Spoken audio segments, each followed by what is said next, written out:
My other number was having connection issues. So I went to one of their offices to check what was the cause. It was when that I found out that about 5 numbers have been registered with my Ghana card without my knowledge. These are examples of widespread reports of strange mobile numbers linked to subscribers' Ghana cards amid concerns of identity theft and stolen details of affected persons.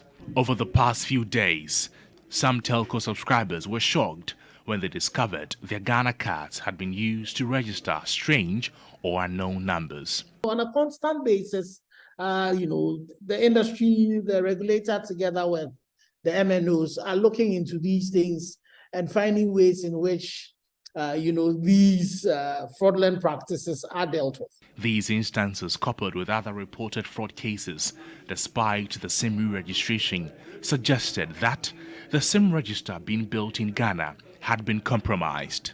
However, the NCA says those claims are unfounded. We wish to assure the general public that the SIM database has not been breached. In the first place, there has been no unauthorized access to the SIM registration database. The identified abuses of stage 1 process, which have been resolved, do not amount to unauthorized access to the SIM registration database.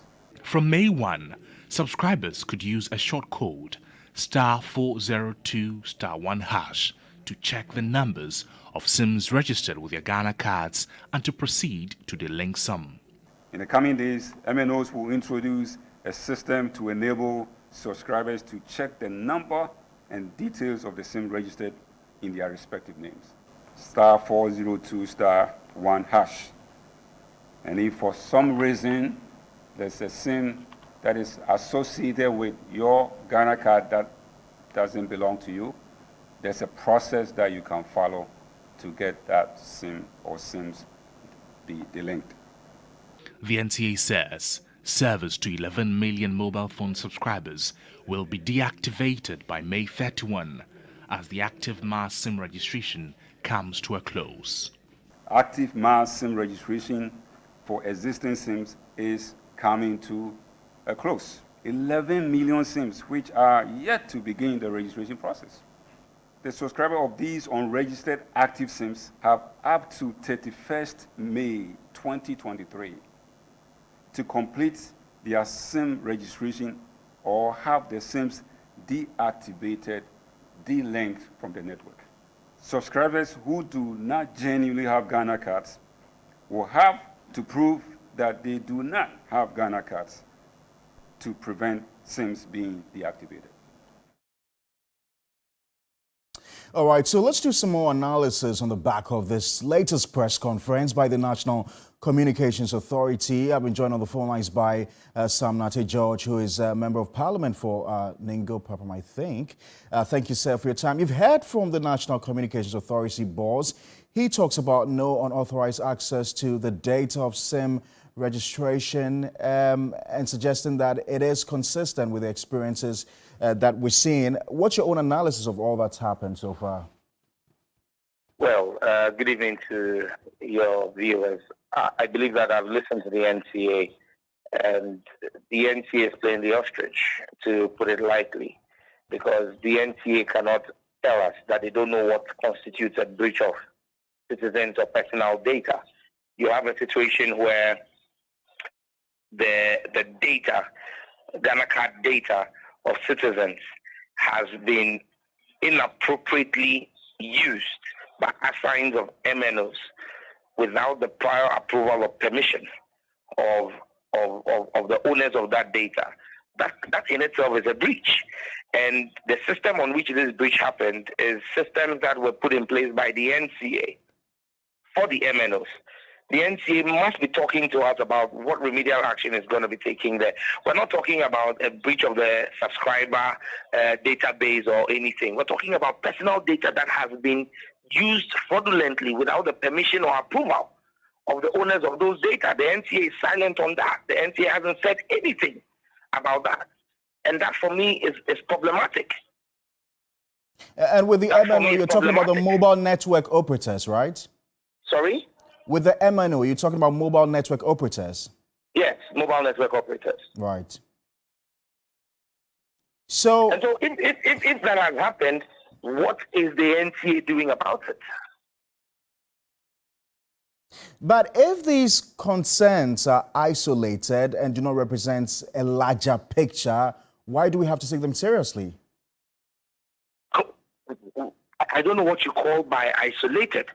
One breach is breach enough for you to take serious look at it.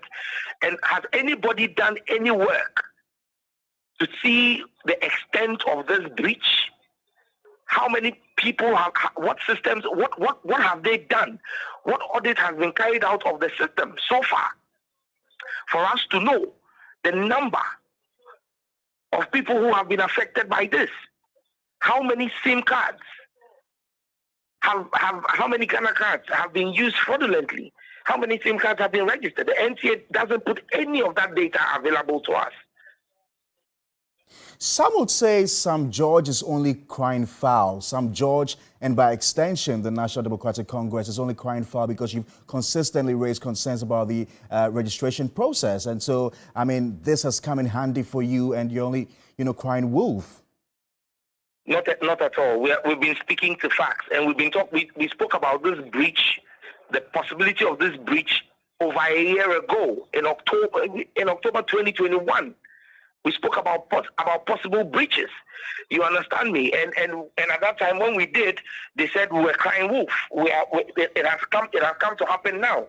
So clearly we are speaking from a position of intelligence and knowledge. Again, let me ask you. The NIA has put on record that it is unable to verify the data being captured by the NCA through the MNOs.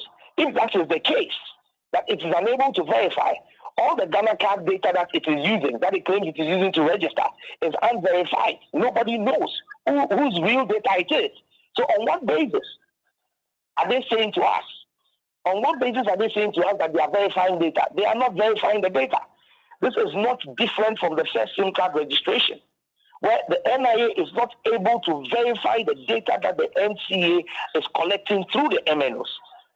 And again, let me just make the point that the hypocrisy of the whole system here is that the Minister for Communication was part of the committee of the whole decision in Parliament that said that we would not accept the ECCI because the ECCI said you would use only the Ghana card for purposes of registration. And the minister was part of it to say that for voting in her constituency, all her potential voters do not have Ghana card. And so for that reason, Parliament is saying that we will not accept the CI in its current form and shape. So for the purposes of her voting for the Minister for Communications, she agrees that the Ghana card is not sufficient enough. Yet when it comes to issues of registering SIM cards, she thinks that same Ghana card is sufficient enough for the rest of us. It is that hypocrisy and duplicity of policy positions that we are exposing.